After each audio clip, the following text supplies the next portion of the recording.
Bom, tu falou que faz 10 anos que tu já tá no Brasil, né? 10 anos, graças a Deus. E, cara, como é que foi essa saída de lá? Foi dramática? Foi como? Foi igual a maioria das saídas das famílias em Cuba, né? Separação familiar.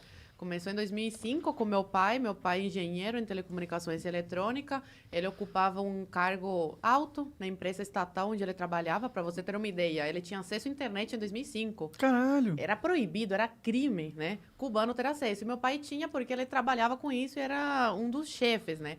Mas ao contrário do que todo mundo fala e acha, a gente não tinha uma vida de rico. Era uma vida menos miserável.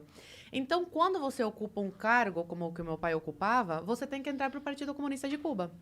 E quando você entra, aí esquece, você nunca mais consegue se desligar e sair do país. E meu pai não queria isso. Aí foi quando... Ele tem família brasileira, meu pai, a ascendência dele é libanesa. E há muito tempo atrás, eles migraram. Uma parte foi para Cuba, o avô dele foi para Cuba. Outra parte para o Brasil, Venezuela. E aí, essa família brasileira, a prima dele fez uma carta oficial convidando meu pai para passar umas férias aqui no Brasil, 3 meses, que era o máximo que um cubano podia ficar fora de Cuba. E aí, depois de muito trabalho, porque não foi fácil ele conseguir a autorização para sair, ele veio para cá de visita e deixou minha mãe grávida da minha irmã do meio. E eu com 5 anos na época. Minha mãe estava quase dando à luz. Ele veio em julho, agosto e novembro. Minha mãe deu à luz a minha irmã do meio.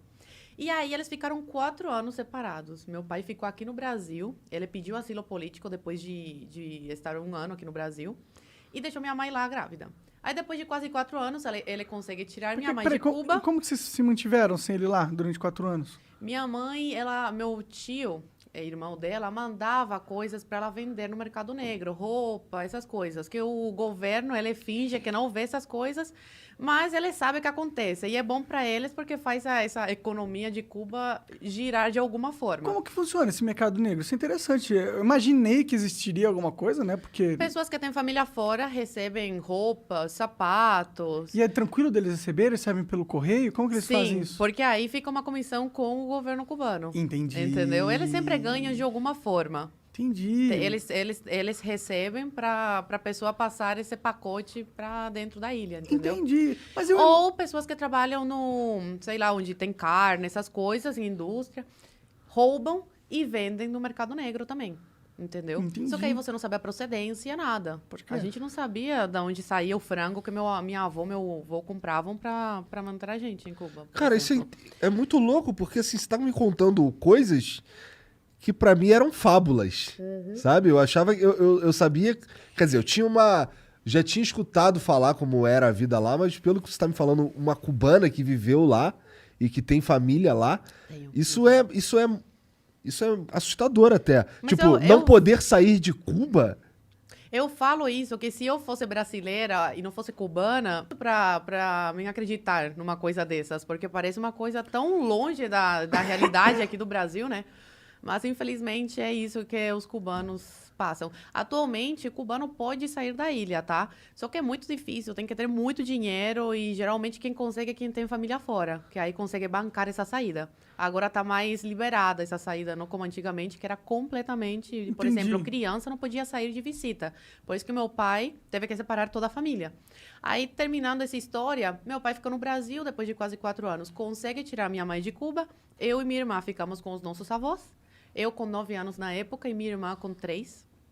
E aí minha mãe vem para o Brasil, vai direto para a Polícia Federal e pede asilo político, porque como eles são casados, meu pai e minha mãe, ela tinha direito a lei de refugiada também, igual meu pai. E aí minha mãe fica no Brasil, engravida nesse período, uma coisa de Deus, eu sou muito católica, acredito muito, e realmente foi uma coisa de Deus, porque meus pais estavam muito mal na época de dinheiro, assim, R$ 5 no bolso, por exemplo. E minha mãe fica sabendo que tá grávida. Aí foi um caos. Meu Deus do céu, como é que a gente vai sustentar mais uma boca, né? E ainda tem que mandar dinheiro para Cuba para nossas filhas lá conseguir, né, comer decentemente, né? Um franguinho, essas coisas. Mas aí acabou que foi uma coisa de Deus, porque ajudou na nossa saída, ter uma irmã brasileira. Aí depois de quase 3 anos, eles conseguem tirar a gente de Cuba. Meu pai conhece a minha irmã do meio com 5 anos e volta a me ver com 12. E a gente conhece a nossa irmã caçula brasileira, juinvilense, Santa Catarina, com quase 3 anos. Aí, resumidamente, essa é a história da minha família. Então tua família daqui tinha que mandar dinheiro pra lá pra vocês poderem comer. Pô, mas lá não é o comunismo, não é todo mundo come? Como é que funciona? Não. A igualdade lá é de miséria, só que tem uns mais miseráveis do que outros. Aí minha avó, ela comprava uma caixa de frango, quando tinha, não era todo mês que tinha, por mês, pra gente. Aí a gente comia frango todos os dias. Uma coisa chique comer frango em Cuba. Eu não podia reclamar. Só que quando eu cheguei no Brasil, eu não aguentava mais ver frango na minha frente. Aí eu comia carne vermelha, porque em Cuba é proibido. Você vai pra cadeia, 20 anos por matar uma vaca. Sério? É. Caralho. Eles falam que é porque não tem pra todo mundo. Sei. Mas pra família do Fidel não falta, com certeza. É, imagino Nem pra que família não. do Dias-Canel, Raul Castro. Aí é isso. Caraca, que absurdo! Nossa senhora, dessas daí, esse lance de não poder comer carne vermelha porque não tem pra todo mundo é foda. Sim. Você ficou em Cuba, então, de que idade a que idade, mais ou menos? Eu nasci em Cuba, fiquei até os 12. Então, 12 anos ali de... Qual que outras... Tipo, qual foi um dos maiores choques que você viveu quando você teve essa mudança de vida, de vir pro Brasil, assim? Parece uma coisa fútil, mas uma coisa que me marcou muito e cubanos que eu conheço no Brasil também, tipo, foram marcados por isso. O mercado. Quando eu entrei no mercado. Até hoje eu fico tonta. Eu entro no mercado... Eu procrastino a minha ida ao mercado, porque eu fico tonta, de verdade. Tem muita variedade. E aí eu fico tipo, ai, o que tem que pegar não sei o quê? Então minha mãe que vai, meu pai que vai. Eu odeio ir no mercado por isso. Então ver essa variedade, essa quantidade de comida, de papel higiênico... Papel higiênico. produtos de limpeza, tudo isso.